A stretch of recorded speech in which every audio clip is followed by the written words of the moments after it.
En principio, porque hay una cantidad enorme de autores y de líneas teóricas que abordan el fenómeno o el objeto de estudio que constituye la aplicación de la semiótica, ¿no? Entonces, pero quizás podríamos definir dos líneas fundamentales. Una línea que está asociada a los investigadores de raíz francófona, que desde Ferdinand de Saussure y el curso de lingüística general hasta llegar a Roland Barthes han definido una línea de investigación muy particular. Y por otra parte tendríamos la línea de corte anglosajón que inicia Charles Sanders Peirce en el siglo XIX. Son las dos líneas fundamentales que tendríamos para abordar el tema de la semiótica. Obviamente estoy aquí ignorando los aportes específicos de John Locke, que fue el primero que define o que incluye la palabra semiótica dentro de sus trabajos. Y la palabra semiótica, desde el punto de vista etimológico, significa el relativo a signo. Entonces, cuando la convertimos en semiología, hay una larga discusión en torno a si semiótica o semiología. Semiología, que está definido en la línea francófona, es la disciplina. Humberto Eco todavía duda si se trata de una disciplina o no, pero bueno, vamos a asumir que es una disciplina, que es disciplina que se encarga del estudio de los signos, del comportamiento de los signos, del proceso de generación y de construcción de significado dentro del entorno social. Es una disciplina que ha intentado estructurar cómo se produce el proceso de la significación dentro de los fenómenos culturales. Precisamente porque la naturaleza del objeto de estudio de la semiótica está asociada con el lenguaje, y el lenguaje a partir del siglo XX se convierte en un modelo de estudio que es replicable a varias de las disciplinas, sobre todo de ciencias sociales, vía estructuralismo. La semiótica hizo suyo, o ha hecho suyo, muchísimos campos de estudio: la arquitectura, el cine, el diseño.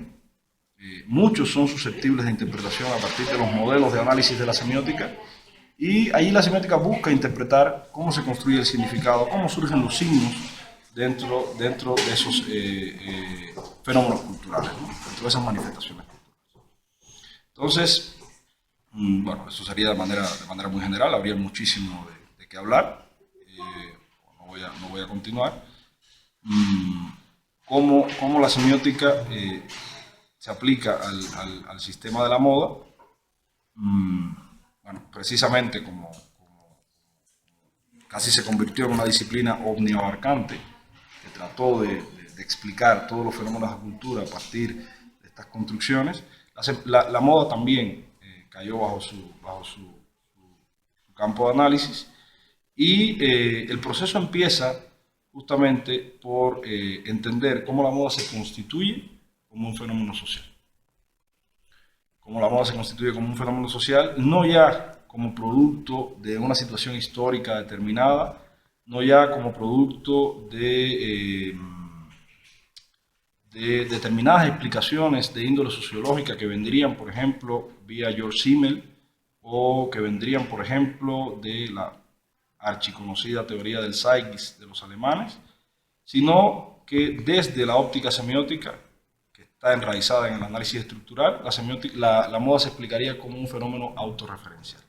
O sea, específicamente lo que intenta hacer Roland Barthes en el sistema de la moda, y que después retomarán algunos otros autores, específicamente de la línea postestructuralista, como Jean Baudrillard o el propio Gilles Lipovetsky con el Imperio de lo Efímero, es, aunque en menos grado, pero es intentar explicar cómo la moda se autoestructura internamente. O sea, dentro de la sociedad de consumo, cómo la moda construye significados en base a sus propias referencias. La construcción de significado dentro de la moda está asociada, por supuesto, al fenómeno de la cultura de masas, al fenómeno del consumo, al fenómeno de cómo renovarse continuamente dentro de una sociedad que ya no comercia o que ya no trafica con bienes materiales, sino que trafica con bienes valores. Esa es la distinción fundamental de la sociedad de consumo en términos de construcción de significado. O sea, el mismo objeto, o sea, producto de las propias crisis de superproducción que tiene el capitalismo, el bien de consumo ya no funciona tanto como bien de consumo en sí, en su función primaria, sino que tiene que estar asociado a una construcción simbólica que de algún modo se enraice en las necesidades de consumo social. Entonces, en ese sentido, la semiótica viene a ser, junto con el análisis estructural, un modo muy pertinente de análisis para entender cómo se dan esos procesos dentro de la sociedad capitalista avanzada, por supuesto, y cómo esos procesos impactan dentro del entendimiento de la moda como fenómeno social. Creo que eso sería, de manera muy sintética, todo lo que habría que decir al respecto.